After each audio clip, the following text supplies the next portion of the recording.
Yes, totoo po talaga yung mga signs na ibinibigay o pinapahiwatig ni Kalingap Edu. Kay Viancy, pinapakita po niya at nahahagip nga po ito sa camera. Kahit hindi po sabihin, at saka di na po tayo dapat na manibago, kasi lagi naman pong bukang bibig ni Kalingap Edu yung salitang I love you, although hindi naman po palagi, minsan, sabihin natin, ganon, so,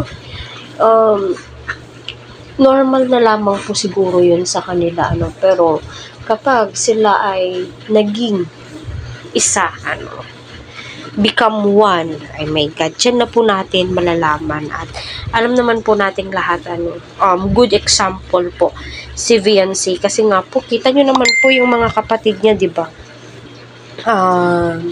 Napakababait din po. Kaya patuloy po nating suportahan si Kalingap Rob, Kuya Val at ang buong team. Huwag po natin itong skip ang kanilang ads para sa ganun nga po ay marami pa pong kababayan po natin ang kanilang matulungan, and syempre ang kanilang malingap sa dami nga naman po ng nangangailangan ng tulong sa ngayon.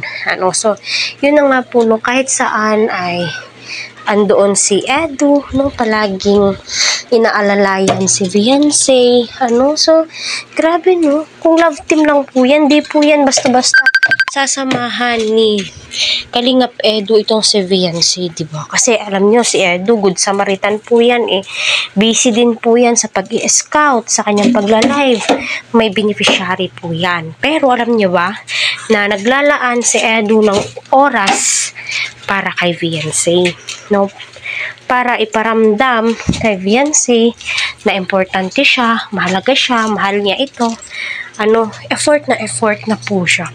So, kailangan naman po talagang mag-effort ni Edu, na iparamdam niya na totoo yung hangarin niya kay Viancy, hindi lamang vlog ito. Hindi ako naniniwala na vlog lang yan. Sa ganda ba naman ni Viancy?